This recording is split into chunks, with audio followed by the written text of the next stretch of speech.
Podcast. I am your host, Sean Tyson, here with Zoo and P. Bush. What's up, fellas? What's up, Sean? Ready for NFL season, baby. 1 day away. Let's go. Yes, sir. It's Christmas Eve, baby. Christmas Eve, and tomorrow's present is 3 hours of football, baby. I can't wait. I cannot wait. Yes, the NFL season is here, alive.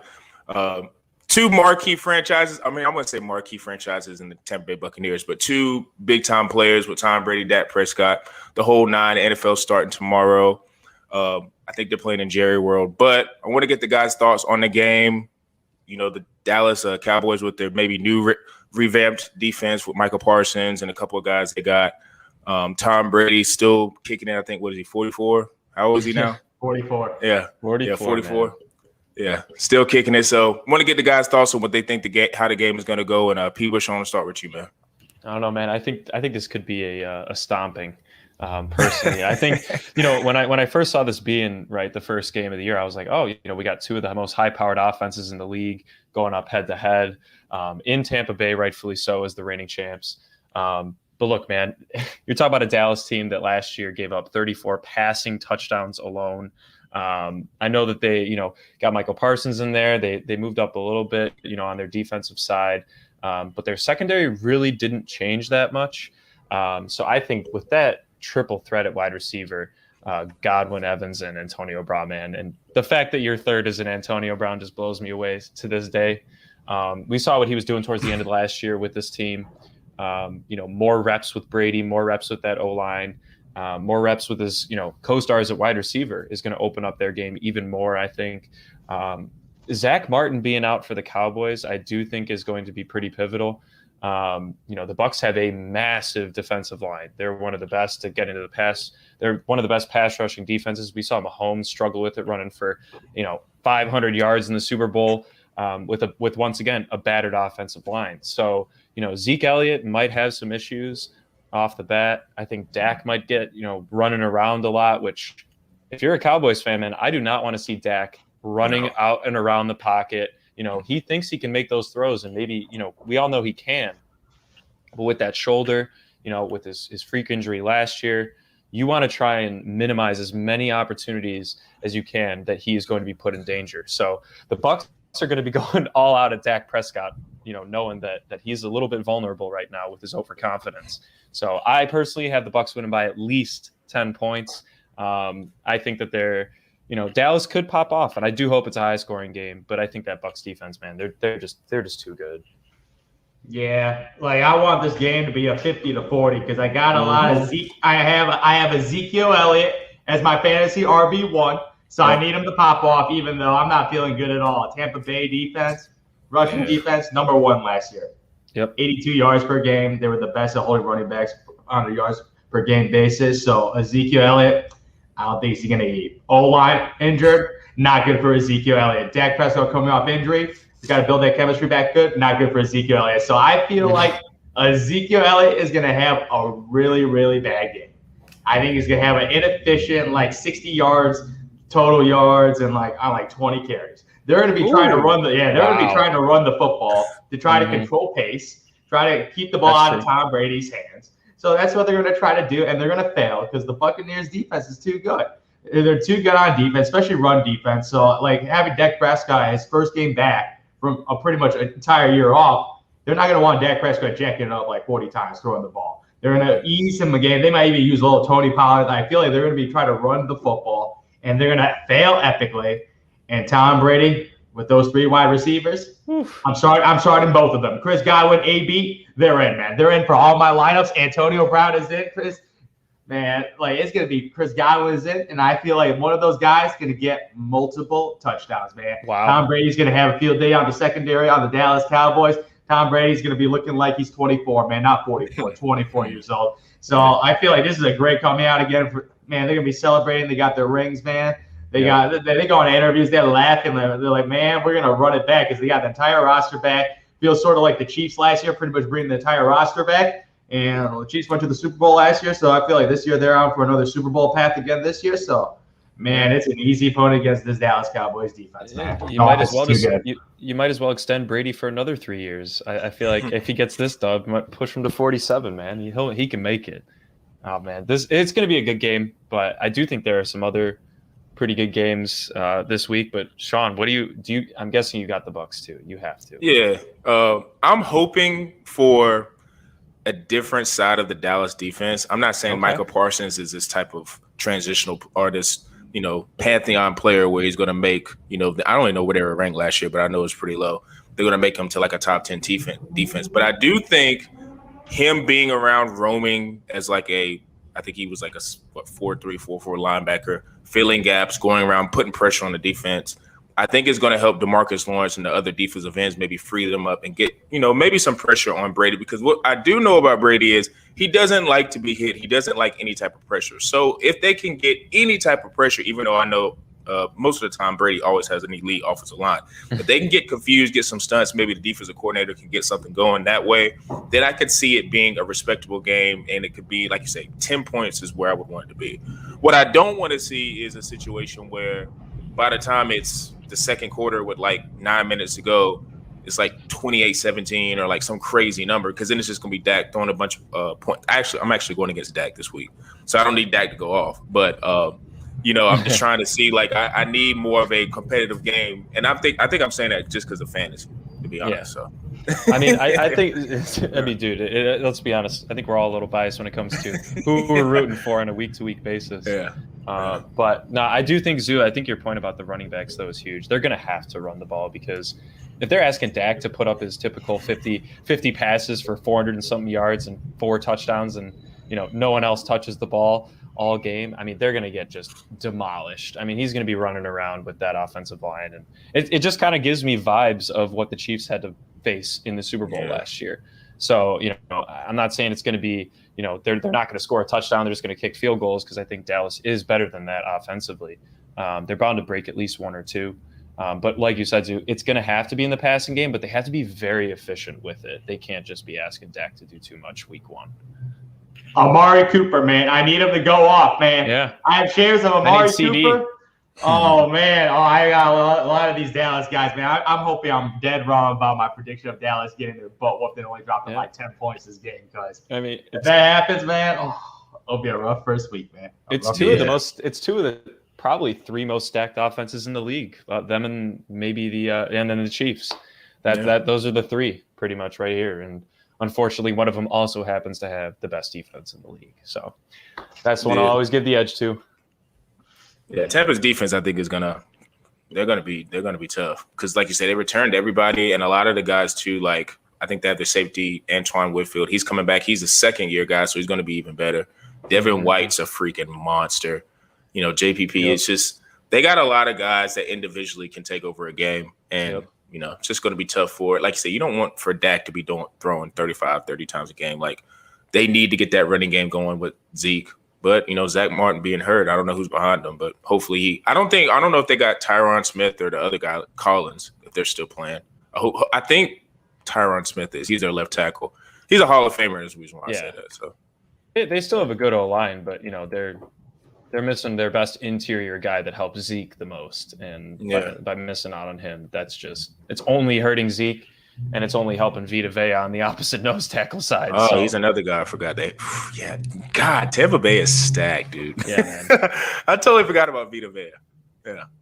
But, man. And the Dallas Cowboys, man, last year, second worst run defense, man. So they're going to freaking destroy them by the aerial assault and then destroy them in the run game, man. Like, the Tampa Bay might go for 40, man. They might go for 40 just to make a statement game.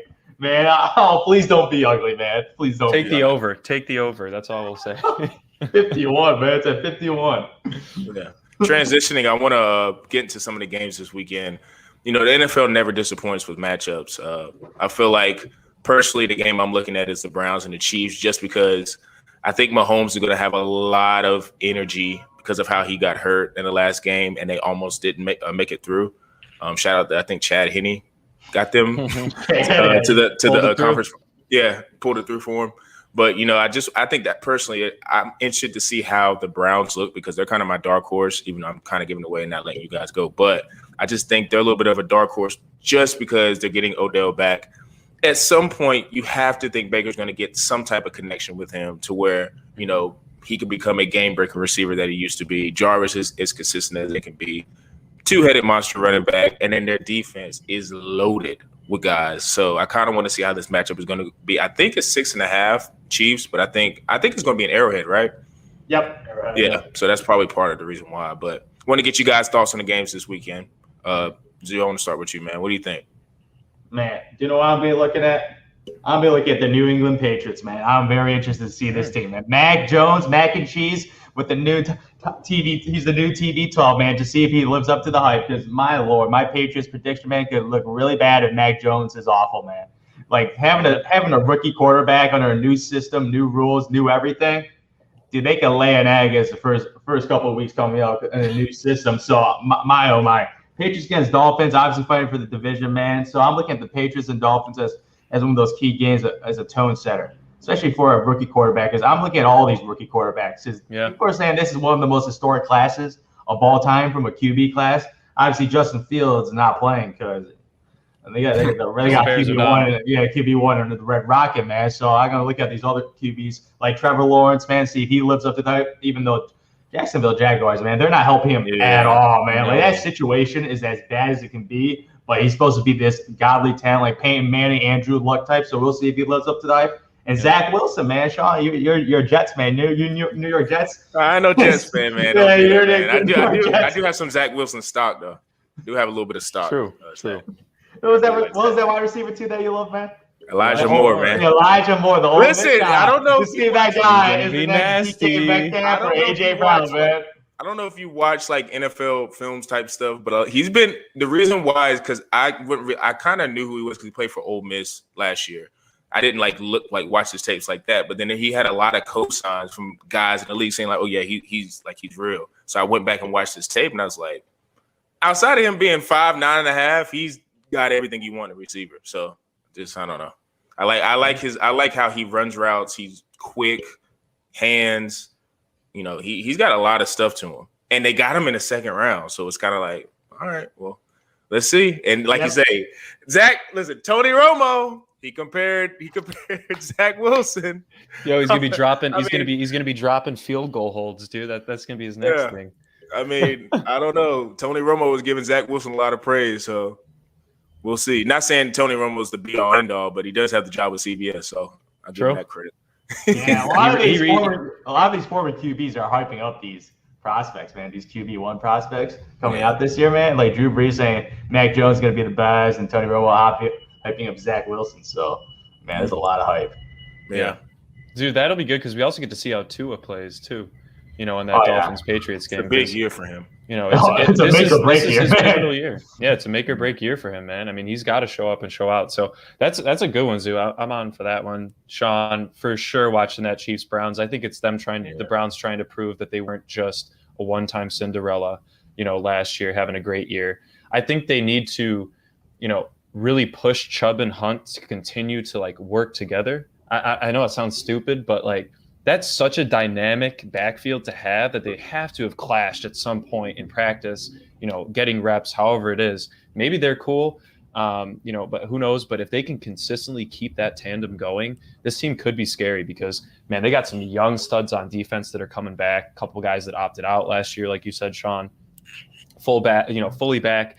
And look, we actually get to watch these two teams face off healthy, right? We get to watch them with Mahomes. Playing up against a legitimate defense in Cleveland. So definitely going to be eyeing that one. I'm actually eyeing two of the younger teams in the league facing up this week. I'm watching out for that Chargers-Washington game. We got one of the best young offenses in the league. You got Herbert there at the helm with Eckler. Got Eckler stock, so I got to root him on. Man, he's already injured? Yeah, I know. Unfortunately. It happens. But so we got, you know, Mike Williams over there, got some stock in him too, got Keenan Allen. But I want to see him face up against arguably the best young defense in the league in Washington.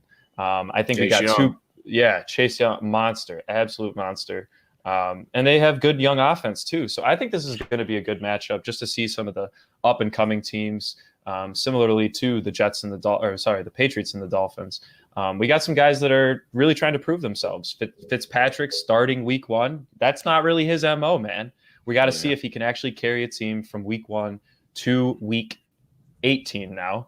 But, you know, I'm interested to see how that works because they both got a hell of a lot of weapons, both of those teams, but they both can play relatively well on the defensive side, obviously Washington being favored. So I do have the Chargers pulling that one out. I think Herbert isn't going to have a sophomore slump this year.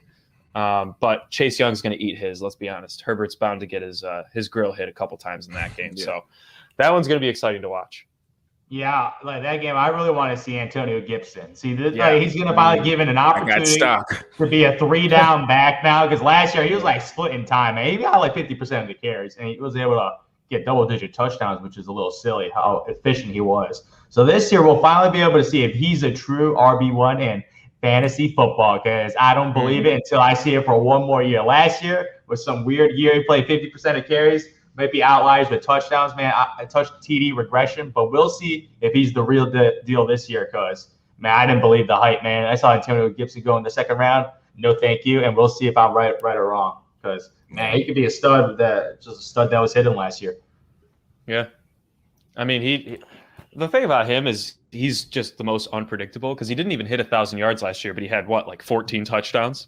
I mean, it was just ridiculous. 11 touchdowns. He had less than 800 yards. So he didn't run that much. And he played 14 games, so he played a relatively full season, you could say, as close as can be, especially when you're comparing a guy like Odell who put up 1,400 receiving yards in 14 games. So, and going around the same in the draft that next year, right? We're talking early second round. So you're talking about a guy that you're putting a lot of fantasy investment into, that, can catch the ball out of the backfield. They have J.D. McKissic to complement him. It's really going to come down to if Fitzpatrick is a better decision maker than Alex Smith was, which I think that's Smith's forte. I've said that many times on this podcast, was his game management ability and not turning the ball over. I think Fitzpatrick gives them a little bit more risk. He's going to take those shots down to Terry McLaurin, but he's also going to know when to just check it down and run the ball. So I think that they could end up having a pretty damn good offense this year if Fitzpatrick just plays consistently. He's the smartest QB in the league, man, just by nature. Everybody knows that, but he just can't seem to stay consistent. So they're taking a gamble on him, but they should be taking a gamble in a division that is this wide open. So I think this is going to be a good first test for them against the Chargers. I think that's the reason why. I think it's because the division is so wide open. There's no legitimate quarterback. I mean, Dak is, but like a legitimate team where it's like, okay, they're the front and center of the division. So it's like, you take a flyer on. And plus, Taylor Heineke last year, I don't know if he's still on it. I think he is, but he's like the backup. Like he had he battled in the playoff game. So it's like, I feel like they felt comfortable enough to be like, if Fitzpatrick can't get this done, then we have something to where Heineke can maybe get us through some certain type of patches. And we have the backs with Gibson and McKissic and McLaurin and the other guy, Samuel. Yeah, a lot of guys. Logan Thomas. Hopefully he can stay healthy. But hey, Heineke played the Bucs better than the Chiefs did. Yeah, Let's be completely honest here. Yeah, he almost brought them that dub. He was athletic, running around. Together. Yeah, he was on it. I think with Gibson too, the reason why a lot of people had stock in him, and like last year for me, I'm gonna be honest, I just got him because he was like. I think they had like his speed, like his size and speed combo. I just like, that's kind of like pretty nice to be, for a running back. I was just thinking, like, okay, I'll just try it. But he was a receiver at Memphis like his entire career. So I think they're betting on him. Like, okay, you've been in the NFL for a year and you're like you did the running back and that's what you do. So it's like, I think just the maturation of learning how to play running back. Yeah. Because like I said, I don't think at Memphis he was doing any type of running back schemes, running through, picking up blocks, things like that. And that's probably part of the reason why he didn't play on third down, because it's like, as you said, pass it down, and you got McKissic coming in doing that type of stuff. So he has the ability to catch the ball. But I think the Chargers are just going to be so interesting to me because I don't know when they play the Chiefs, but I'm interested to see how their defense does. If their defense is like to a point, because like say with Duran coming back, and I like Samuel, those two FSU guys, we all know, blah, blah, blah. But I feel like if their defense can be somewhat, efficient and not be just this people like thrashing it and doing whatever, the Chargers, they could be another dark horse because I don't think Herbert's going to have a sophomore slump. I really don't. Because he seems like, I think I read he was like in college, he was a like biology major. So he's got like, I feel like he can process a whole lot better than a lot of the quarterbacks that are playing now. And he's athletic as hell. And he's quiet. He's quiet too. He's just like, I'm going to learn this and I'm going to perfect it, and I respect that, especially with a guy that was thrown in, First game with Tyrod Taylor getting his lung punctured. God save them. They needed to give that doctor a raise immediately for finding that and allowing Herbert to step in. That's crazy to me that happened. That was his opportunity. And plus, to their coach, I don't know too much about him, but I think he might. And there's no shade to Anthony Lynn, but he might be able to unlock some stuff with. Oh, it's so shade to Anthony Lynn, man. That dude he's the offensive coordinator. He's offensive coordinator, I think, with the Lions. Yeah, that sounds about Match right. made in heaven, man. Matt, two mediocre franchise and a mediocre coach, man. Beautiful one. Yeah. Anthony Lynn. But yeah, Sean, they could be good, man. It's just that they're in a rough division. I mean, it's like the Raiders and them are going to be kind of fighting for that number 2 spot. I don't believe in Derek Carr fully. I know some people buy into it. Zoo's definitely a heavy hater. Look at that straight face. Man. Yeah, look at that straight face. Man, that dude trash, man. Jesus. And John Gruden didn't even like Carr. Oh, that dude overpaid, man. Him and the GM. I read for such a cheap franchise, they paid him so much money. I know. Man, God knows why. You don't even have to do. Yeah, you have to do that contract. I don't understand the reason. I mean, I guess you do. It was like a 10-year deal, right? It was like a 10-year deal. I take that back. 10-year, $100 million. Yeah. Yeah. I think it's because he was on ESPN. He was on ESPN. That's why, and he was doing all that. The QB camp stuff. And let's be honest, was ESPN going to be getting close to that number? Hell no. What? If you were to argue that, you could probably argue that back in the day, their 2 biggest guys that they had were John Gruden and Stephen A. And Stephen A. ended up getting paid heavily. But I think they almost had to poach him and pay him what ESPN was going to match almost. Yeah. That's how I almost tried to make myself feel better about paying a coach $10 million a year. But by God, man, at least have a better team around him. Yeah. I don't know. I think John Gruden is probably a good – he's not going to get fired, but it's a make or break year too for him and the GM because plus their draft hasn't been the greatest. They've hit on a receiver or two, but I don't know. I saw they cut one of their 3rd-round picks, linebacker. I don't know. It's just weird in Vegas. But transitioning again to the last topic we're going to get into is a bunch of, I guess you would say, bold predictions for the season. The NFL is full of surprises. It's going to be a lot of guys that's going to step up. It's going to be a lot of guys that's going to fall back, with the physicality of the NFL, every week is just a new storyline. So I wanted to ask the guys, what's some bold predictions for teams or players and their opinion? And P. Bush, I'm going to start with you, man.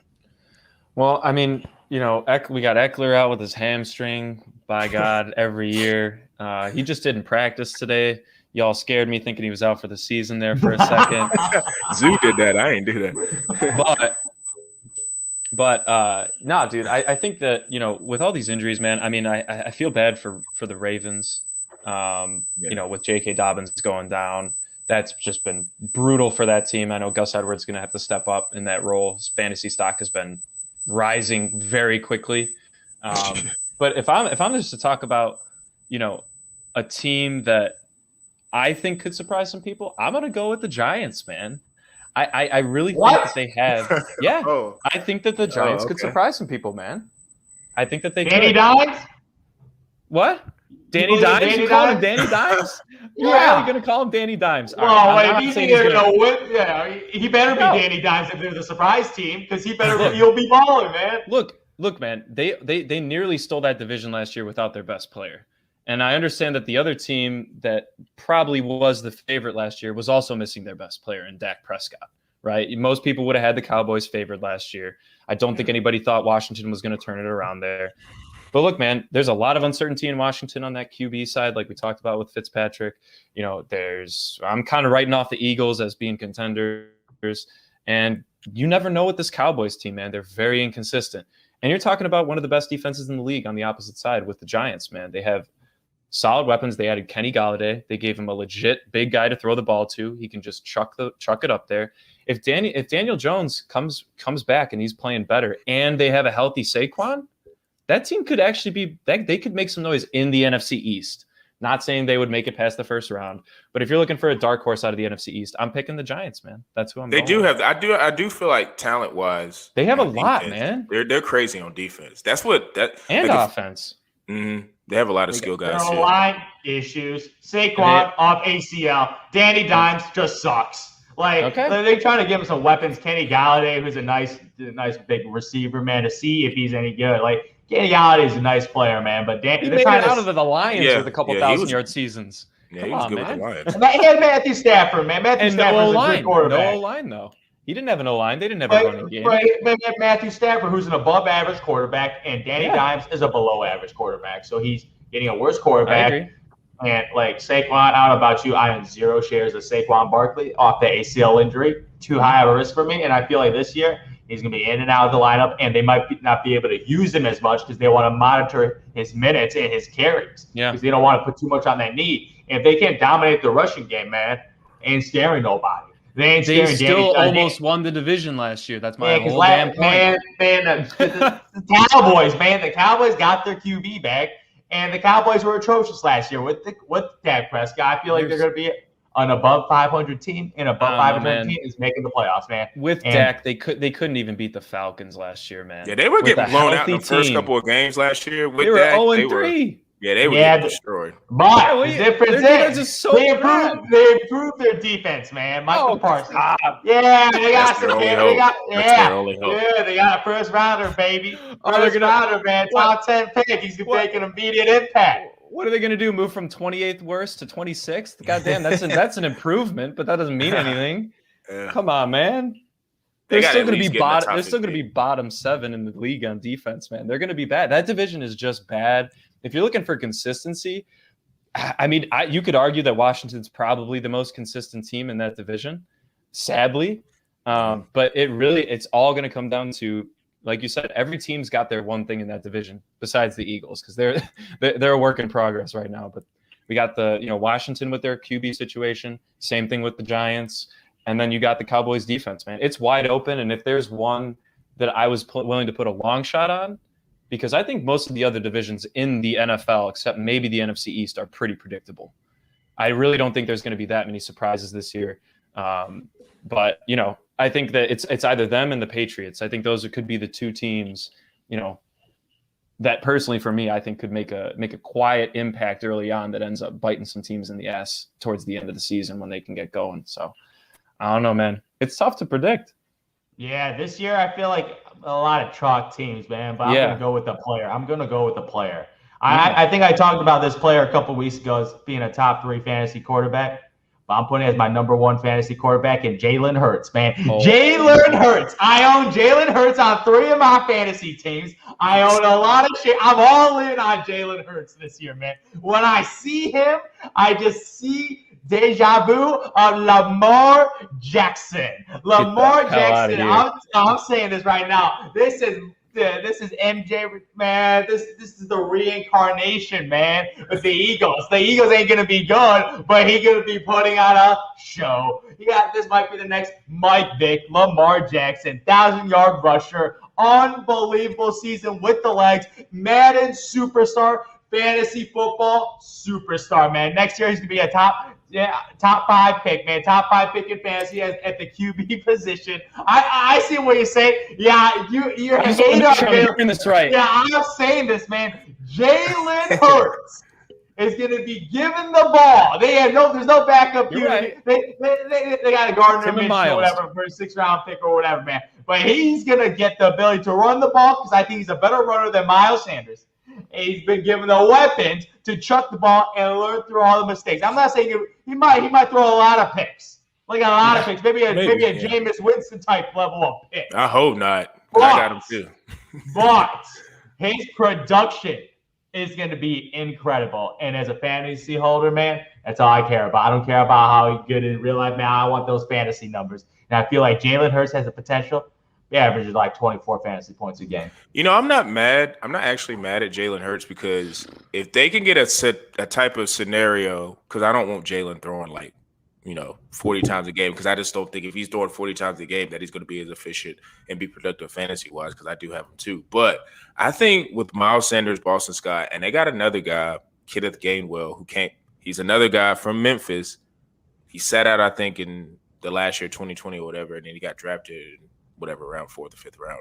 but he's got a lot of catch out the backfield, slick. You know, they've been saying in camp that he's like trying to really push for the second RB position behind Miles Sanders. I think if they can get, like you say, for any quarterback, the tight end, they got a really good tight end. Double tight ends, man. Yeah. Double running backs too. Like you need to have, you know, quarterback, running back, like having that scenario, like you say, with Zach, perfect example when he was a rookie that he came in. Having Ezekiel back there, you saw what Dallas did. Not saying that Jalen Hurts could do that, but Dak and Jalen, I feel like, are similar in terms of Dak was a 4th-round quarterback. He played in the SEC, played at Mississippi State, but nobody thought he was going to be able to, you know, unseat Tony Romo and thought he was going to be passing for the yards and get the contract he's got now. Yeah, that's a good point. Jalen Hurts doesn't really have that, I would say, the potential of Dak, but he does have the ability, big, strong quarterback.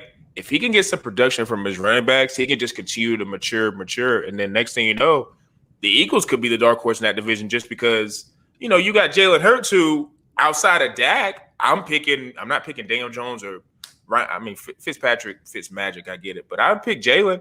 And like you say, in terms of potential right now, and I think he's more like after the injury, I think he's probably the most athletic quarterback in the division. So he does have the most upside. I will say that. He has easily the most upside, but not this year, man. I mean, like if you're talking like two years down the road, I think they'll probably end up winning the division. Unless the Cowboys, I mean, the Cowboys would have to implode because they have such good young assets. Mm-hmm. But if you're saying he's going to be the number 1 fantasy quarterback this year, you got 24 points a game. I don't know about that. You of all people are putting him ahead of Mahomes? I said potentially. Like last year, my ride or die was Josh Allen. And this year it is Jalen Hurts, man. Look, I already got him in a DraftKings lineup for this coming week. I mean, I think he's going to end up popping off. Later mess up. I might bench Russell Wilson for him. I don't know. They're playing the Colts, so that's fair. They're playing the Colts. I mean, they're playing the Colts. That's fair. You know, they don't have the defense. I mean, look, if they can go down though early with that defense that they have now, if the Colts can actually score and Jonathan Taylor runs them over, Russell might have to throw the ball. But look, man, if you're trying to get touchdowns, Jalen Hurts is probably going to be one of your better bets. I got stock on him on one team. He's my backup. Might have to throw him in eventually. But, Zoo, you're out of your damn mind if you think he's going to be the number 1 quarterback in fantasy. There's way too many ahead of him. You're talking about guys, Zoo, you're talking about guys like Josh Allen that can run the ball arguably as well as Jalen Hurts, maybe a little bit less. And he still can throw 40 touchdowns if he wants to. You know, that man's going to be scoring more in fantasy than Jalen Hurts can, especially if he's throwing 20-plus picks. And he's got Diggs. He's got Diggs. He's got Diggs. Yeah, I mean, Devontae Smith. He can't catch a ball. Type of dude, man. What are you talking about? He can't catch a pass. What are you talking about? He can't get him the ball, dude. If you're calling him Lamar 2.0, don't be betting that he's going to be hitting his wide receivers half the time. Man, a little slant route, man. Nice and easy. No, it's going to be. What I go for Biden? It's going to be Dallas Goedert and Zach Ertz right he's up the middle middle every time, touch passes and check downs, or he's running the ball. That's going to be their entire offense for at least swing passes to the running back. Yeah, swing passes. 100%. Swing passes to the running back. That's why I like that Gainwell kid because he's got really good hands. So I feel like he's just going to be out the backfield, That's true. Coming out, stuff coming out the backfield for routes. So I think Jalen Hurts also is a person or a quarterback that if he doesn't feel, because I know Zoo, you said Gardner Minshew wasn't a big deal, but I mean, if you go look at the stats and look at Gardner Minshew compared to the guys in his class or whoever he got drafted with, he's like right at the top. So he's a guy who I think may have just been sullied by the Jacksonville Jaguars. And now it's just good value, man. That's a better trade asset than a 6th-round pick, man. Yeah. Gardner Minshew is more valuable than a 6th-round. They probably at least a 4th. Yeah. Yeah. I mean, I think they probably just wanted to get rid of him because, Trevor Lawrence. Exactly. They wanted to put all the pressure on Trevor to step up. That's what I think. I think they were trying to remove everybody, but there's a lot of surprise players, man. I think Saquon could be a surprise player. You never know. He's a high-risk, high-reward guy. If he pops off and you get him like late first round in your fantasy draft pick, if people are passing on him, whoo, oh, man. We had a buddy do that in our own league, and he got him like 7th or 8th overall, and then he got Devontae right after in the 2nd round. So if that can pay off for some people, and you still got a draft tonight or something like that, and Saquon falls, man, it could end up being maybe not to the same level, but like when Adrian Peterson tore his ACL and came back, man, he could have a monster season for such good value at his position, man. Yeah, Saquon, I think probably fell in everybody's draft because I don't think he got picked in mine until like 11. Yeah, he fell pretty. He fell pretty. I would take that risk. Yeah, they're probably going to limit him probably the first like 2 or 3 weeks, just like with volume. So extra game this year though too. You got to remember that. Yeah, whoever his backup is probably going to get a lot of burn. So I'd probably pick him up on the waiver. He's got to be on the waiver wire for sure. But yeah, I don't know. I think Saquon is a good bet for maybe like comeback player of the year or something like that. Just because if your prediction, a bold prediction with the Giants comes through, then he'll have the hype of that. So I do think that's interesting. I think for me, the one player I'm really interested in seeing this year, and it's not because I like him, but just like I want to see if he can do anything with talent, and that's Sam Darnold. Like I feel like you got Christian McCaffrey. Terrence Marshall this year got drafted. I think he was like a late round. He made the roster. He's a really good tall 6'4" receiver. They got DJ Moore, Robbie Anderson. Oh, yeah. They got talent. And with Carolina, the year before he got there, they spent like I think 6 of their 7-round picks on defense. So they got an emerging defense with him that is probably 10 times better than what he would have in any other place. So I just want to see what Sam Darnold does, because to me, I feel like it's been a lot of a media thing with him. He was with the Jets, so it's just so bad and yada yada yada. Well, we get it now, and plus 2, you got one of the top play callers, I would say, in Joe Brady. Even though he was in college, he's got a really good system in how he calls plays. So I want to see what he does. Interested to see if he can take a step. They're not going to challenge Tampa, but they could be in that second team in that division. And if that defense comes along, they could be fight. I don't know how the schedule sets up with Tampa and Carolina when they're playing, but that could maybe potentially be something interesting in the NFC South. So that's who I'm interested in watching and all that stuff. So it's going to be interesting, man. The NFL every year, we have these predictions like we're talking about right now, but it's such a, like I say, physical game. By week 7, there's going to be a running back probably in New England that we don't know about that's going to be killing.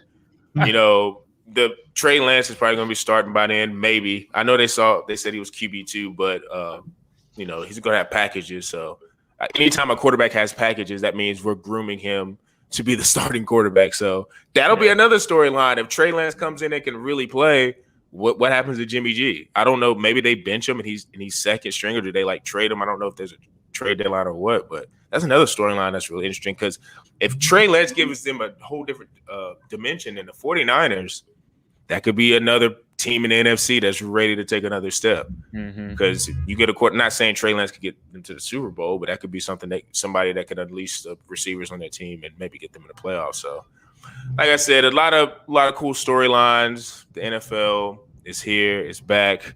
I feel like literally 2 weeks ago we were talking about NBA and the whole stuff with that, but the NFL's here. It's going to be a great game tomorrow, regardless. I saw the tickets were like $564 for Dallas and Tampa, and that's probably like nosebleed. It's probably nosebleed. So I don't know if that'll be something I would want to do. I would love to go to a tailgate. But as usual, make sure you guys follow us on bullheaded_pod. Put up a lot of content. We're going to put up so much NFL content in the next few days, covering all that. Make sure you guys follow us on Anchor, Spotify, Apple, the whole 9. And for me, Zoo and P. Bush, we're out.